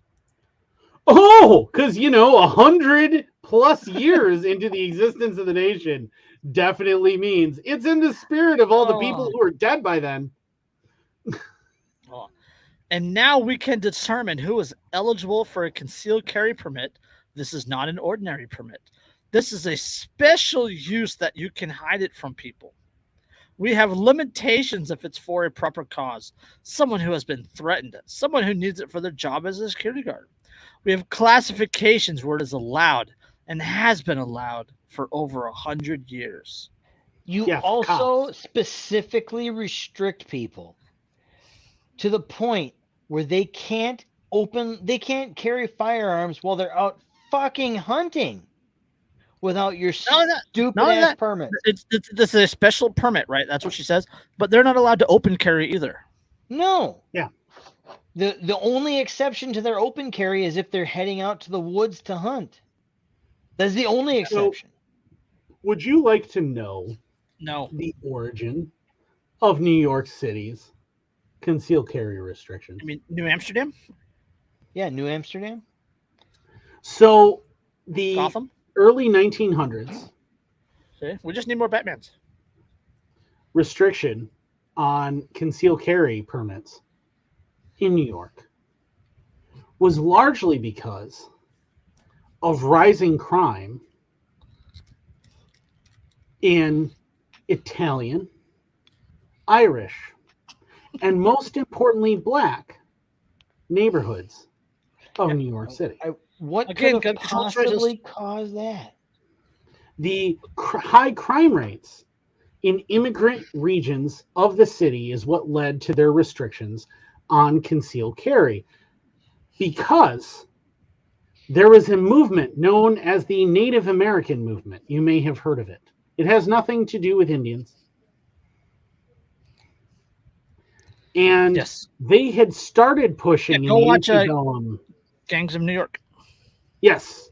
They had started pushing leading up to the Civil War. The Gangs of New York thing, the riots and stuff, mentions them. It's not an accurate entire representation. No, but anyway. It never is. It's a Leonardo DiCaprio movie, all right? Its relevance to history is dubious. Daniel Day-Lewis did way better in that movie than Leonardo DiCaprio. Oh, he was fantastic in it. He was absolutely fantastic. But here's the thing, is even though you still cheer if you have any semblance of not being a piece of shit for Leonardo DiCaprio in that movie. But anyway,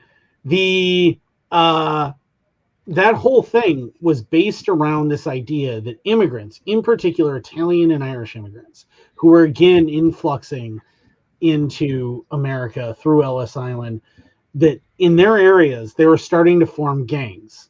And if you know why Italians and Irish started forming gangs in the U.S., you understand what's going on here. Same reason that gangs started forming in Southern California. Yeah, it's because of lack of economic opportunity. It's because of attacks from the outside. It's because they needed to stick together. They needed to support each other somehow. Somebody needed to be there. No one else would. So they were there for themselves. It's the same reason why so many Irish gangs exist, so many Italian gangs exist.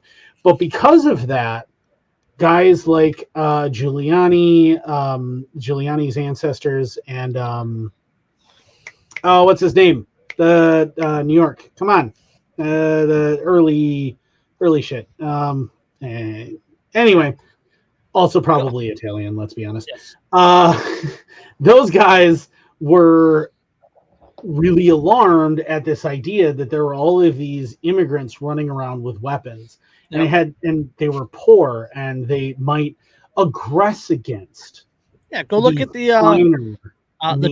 draft rights during right before the Civil War. The draft rights. Well, yeah, that would have been 1863, 64. Yeah, they couldn't afford to not be drafted. Yeah, because you could buy your way out, or you could anyway. That's what led to those draft rights, which is what you actually see happen in Gangs of New York, but it's kind of obfuscated and whatever. But the reality is that what happens is essentially that the immigrants are seen as these dangerous criminal elements almost entirely, and so there's a discussion about, well, how do we protect these, good, proper, true Americans from this immigrant horde that's going to be armed and take over, and so they start passing these concealed carry laws and all these other things. Remember, this is well before Prohibition. You can't blame it on Prohibition. New York politicians love to blame it on Prohibition, and it's a load of shit. It's well before Prohibition. These things happen because of immigrant communities being armed to protect themselves from anti-immigrant hate. That's what it's about. And it has nothing to do with this idea that kind of like why the whole open carry ban happened in California. Well, and that's why rich people in New York to this day, rich people can get concealed carry permits, but poor people can't. Is because it's about the rich people. It's always been, they can't. It's become unfashionable for them to phrase it as it's about race. So now, instead of making it about race, instead of making it about heritage, they now make it about the rich and the poor. They make it about class. They can still make it about class. All right, we got 2 articles left. We only have time for one, so we're going to save the assault weapons ban one, not the new one. It's the federal government's own study concluded that the assault weapons ban didn't reduce gun violence. We'll save that one for next week, and we'll do that one first, and we'll dedicate some time to it. So on that note, we will go talk about Elisjsha Dicken, who is a good Samaritan and deserves a medal.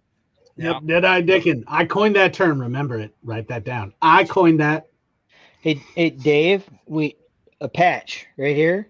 Dead-Eye Dicken. Come on. Dead-Eye Dicken. Give me one. This is a FEE article, Foundation for Economic Education, written by Lawrence Reed, if you know that name. You should. So, on Sunday evening, June 17th, 2022, at the Greenwood Park Mall in Indiana, a gunman opened fire in a food court. He killed 3 people and wounded 2 others. He might have murdered many more, but for the quick work of a man named Elisjsha Dicken, who pulled out his own gun and blew away the assailant. Dude, 15 fucking seconds. 15 seconds. 15 seconds, yes. 15 seconds to 8 holes in the bad guy at 40 fucking yards. That picture of the dead bad guy is fucking glorious. Oh. It's just yes. I could turn that into a poster. Yes. Dicken, who was legally carrying a firearm under the state's constitutional carry laws, was hailed as a, quote, good Samaritan for saving lives. The next day, the Greenwood police chief added that, quote, many more people would have died last night if not for this responsible armed citizen. Yeah. I know it sounds awfully cliche because, we gun enthusiasts say it so often, but the only thing that stops an asshole with a fucking gun is a responsible person with a fucking gun. Yes. So, and then there are some Bible references. I don't really care about all that good stuff. We're not going to get into all that. Yeah, but motherfucker is carrying a big iron on his hip. You know what I mean? Like, fucking dropped him like a mother. Like, seriously, if you have not gone back and looked, if you haven't seen the reconstruction of what his sight picture was, yes, it blows your mind that he put 8 shots on even a man-sized target at that. 8 out of 10 on a man-sized target with adrenaline running through him at 40 yards. Not only that. Okay, so from what I've read, he was 40 yards away when the shooting started, moved 10 yards forward, so 30 yards. And while he was moving forward, while he was creeping forward, he was telling people to get out of the way. He was telling them to exit behind him. Like he was telling people the way out. Yeah, while moving people to safety. Yeah, he was putting himself, his own girlfriend. He was there at lunch with his girlfriend, and he pushed his girlfriend down and said, "Stay there." Drew advanced, right? So this is fear. This is adrenaline. This is borderline panic. Calmly moved 10 yards forward and shot the guy from about 30 yards away, putting 8 of 10 on a small man-sized target. The guy that he hit, I read, was definitely a soy boy. Was only 5'6", 5'7", like 130 pounds. 130 pounds probably with gear. I mean, that dude was, soy boy as fuck. Like, yep. That's the kind of dude that was wearing a fucking mask. Yeah, he was wearing a mask as he was fighting. Because one wouldn't want to. He didn't have COVID. Anybody else's health. He didn't have COVID. No. You wouldn't want to risk anybody else's health as you gunned them down. But and in a single fell swoop, right, in 15 seconds, slightly less than 15 seconds. Less than 15. It was 15 seconds. 15 seconds from when it started, right? So in 15 seconds, he assessed the situation, got his girlfriend out of the way, moved forward while pushing people out of the way, while telling them to exit behind them, while trying to clear people from the situation. Drew took aim and fired 10 rounds. And if I remember correctly, he also braced himself against a column. A pole. Yeah, there's a to make sure that he had a third point of contact. Yes, to help increase accuracy. He maintained his mental composure enough. Yes, to brace himself without police or military training.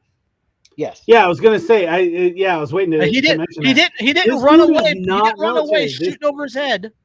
Yeah, this dude isn't military. Stand outside for 75 fucking minutes. Yep. Yeah, didn't text his girlfriend while she's inside bleeding.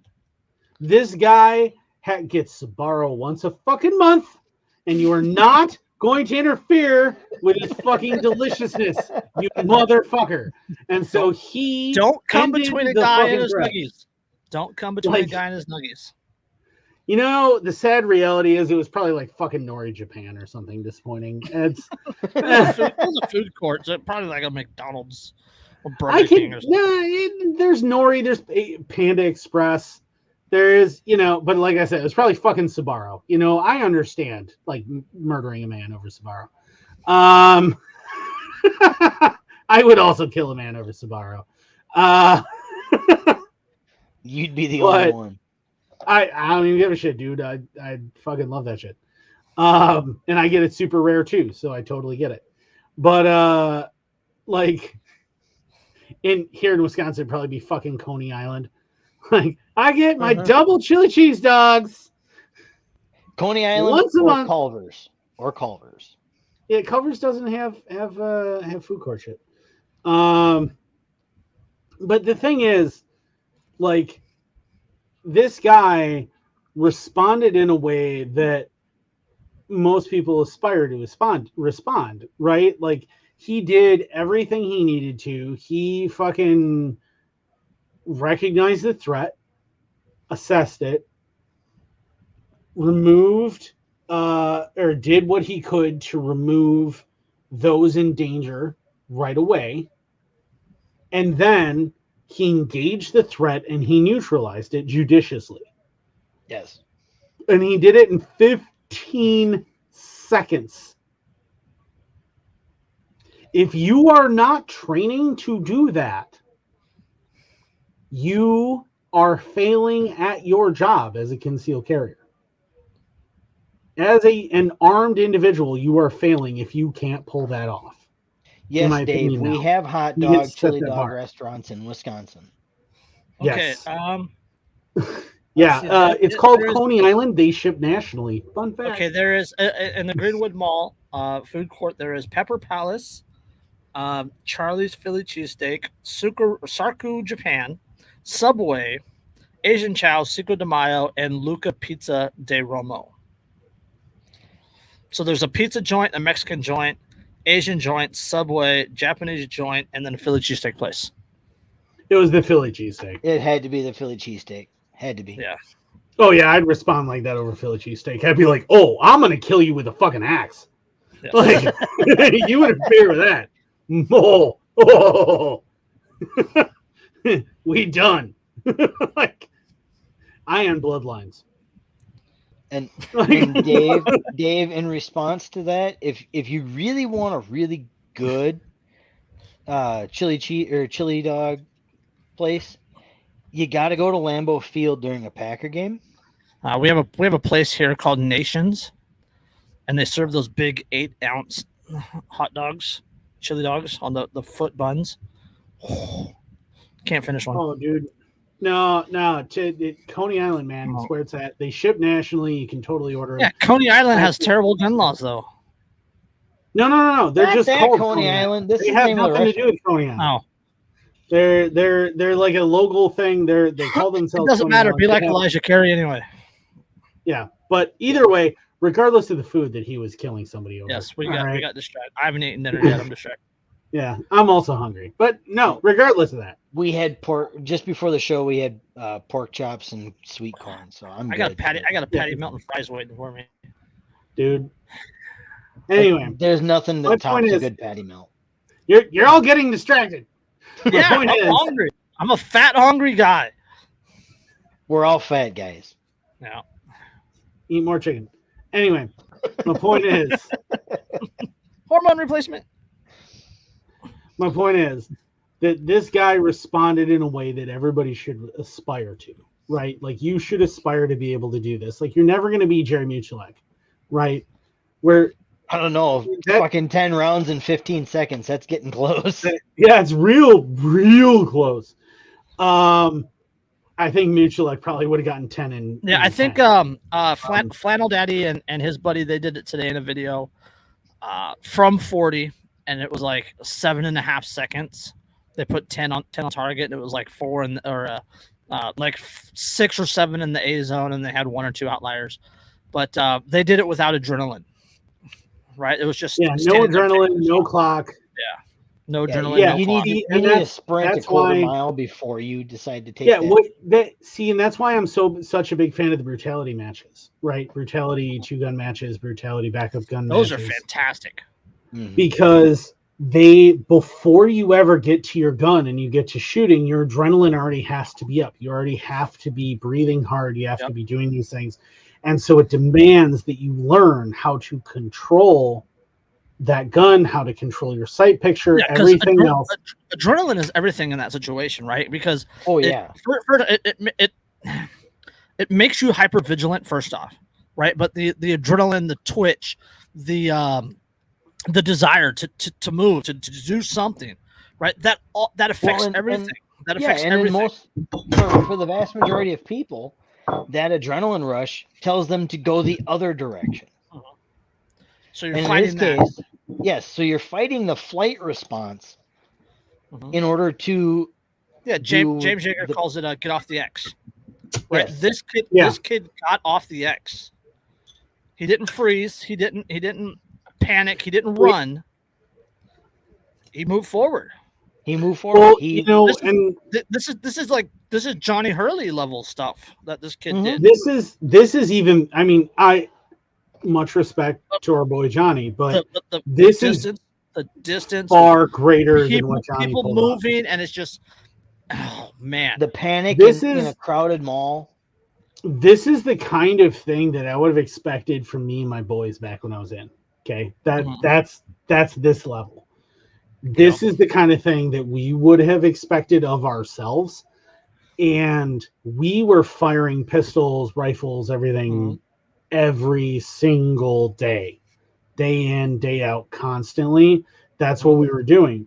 So this is impressive to me that he pulled this off, especially with how little training comparatively. Well, we don't know how much training he had. We just know it wasn't law enforcement or military.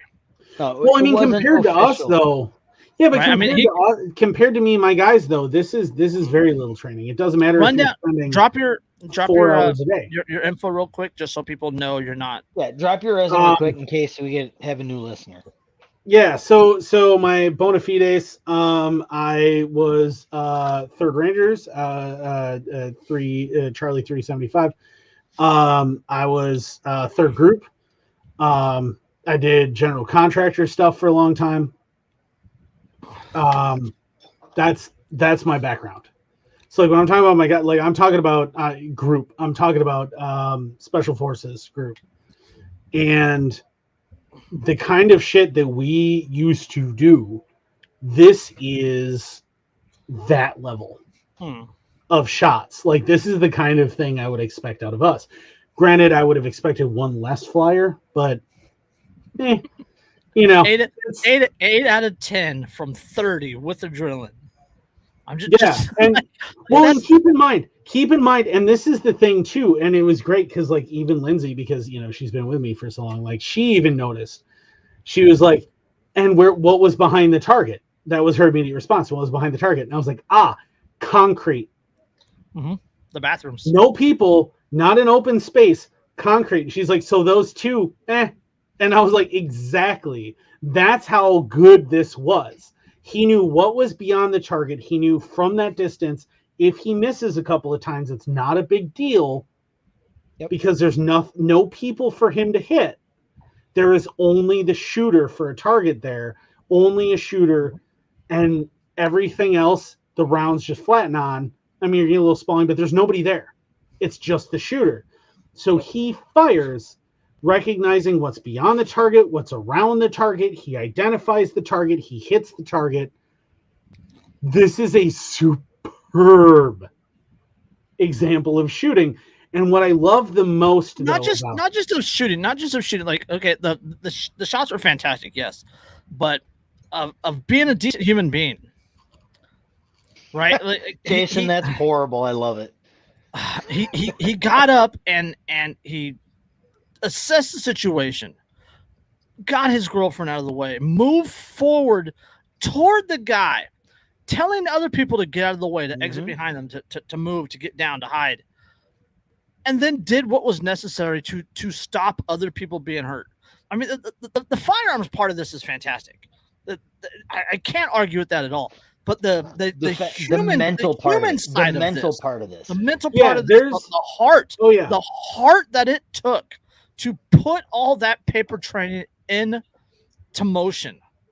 Because there is into practical use. There is an enormous amount of difference between firing at a paper target, firing at a steel target, firing at a cardboard target, even under the clock, right? Even doing two-gun matches, doing brutality matches, everything else.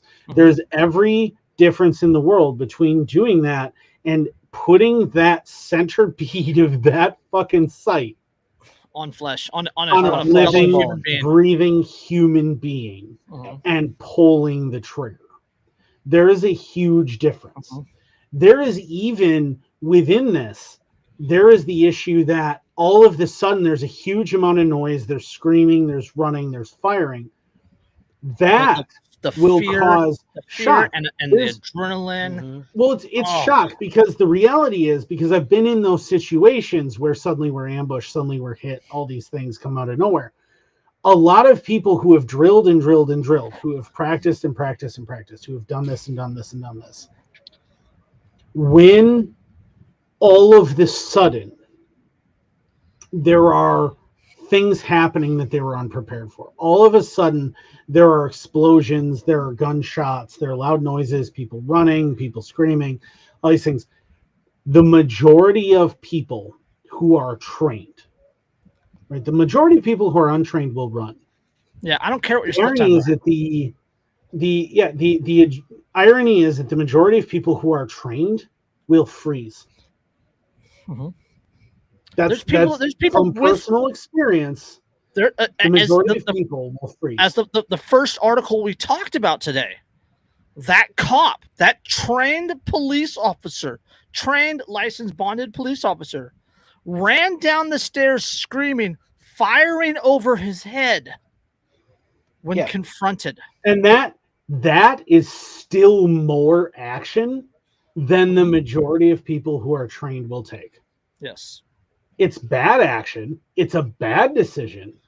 But the majority of people, in my experience, just freeze in general. Will just freeze. They will not make a decision. They will go, what is happening, and try and figure out what's happening. And they will take so long to make that decision, so long to understand what's going on, that they miss their opportunities. Yes. That is from experience. And I've been in a bunch of combat, and that's seeing guys who have been in combat before seeing them freeze. That's guys who have been shot at in anger, watching them freeze. This is a thing. Like they freeze. People freeze. And it's, I'm not faulting anybody for it, because that's a human response. It's human nature. Yeah, you're not sure what's going on. You're not sure what direction to move. You're trying to figure it out. This guy didn't freeze. He responded. He responded decisively, judiciously. He made the target go down. He neutralized the threat, and he did it in less than 15 seconds. And I think if you're not striving, especially if you're a concealed carrier, there's a whole lot of motherfuckers out there right now doing the Dickens drill. Yeah, if you are not aspiring to do that, to be able to respond that way, and that automatically, you are failing those around you. Yes. I don't have anything to say to that afterwards. Let's just let's throw those plugs and get the hell out of here. Chris, coffee. If you absolutely love your coffee, I know I do in the morning. And Jason, you don't count. But if you wake up in the morning and you're just dragging ass and you just need that kick in the ass to get you going in the morning, why not try Coffee Brand Coffee? It's the company owned by the quartering Jeremy, and it's fantastic stuff. I have one of the light roasts here that I've been using while I've been on COVID's hold at home, and it's been keeping me going while working in a rather secluded room and trying to keep my ass awake. And that secluded room is sometimes a bigger pain in the ass than it needs to be. But if you need that kick in the ass, Coffee Brand Coffee, use the link in the description, and you support us. Andrew? Oh, I'm the one doing all of the ads. So if you like to care for your beard like a Viking, like I do, keep it soft, supple, shiny, wonderful, and smelling great, you're going to use thebeardstruggle.com for all of those products. You use the code InkedAnarchist15 on that website. You get yourself 15% off of all of your order. They even have stuff for ladies should you want to get stuff for your girlfriend that smells incredibly awesome. Make her smell like a shield maiden, man. Why would you be encouraging your bearded lady to maintain that? Not bearded ladies. No. It's not for beards. It's not for beards. They got perfumes. They got shampoos. They got conditioners for the ladies. They got all sorts of great stuff for their wonderful hair, so you can have your Lagertha smell fantastic, and you get to smell fantastic too. You got the new platinum scents. You even got a beard straightener, which I don't need right now because I had to trim down my beard because of my new fancy job. That is a thing that you can do. Go to, again, thebeardstruggle.com. Use code InkedAnarchist15, get 15% off. Don't forget our good friends can join us today for various reasons. Derica's book, Think for Yourself, Thinking Workbook for Beginners.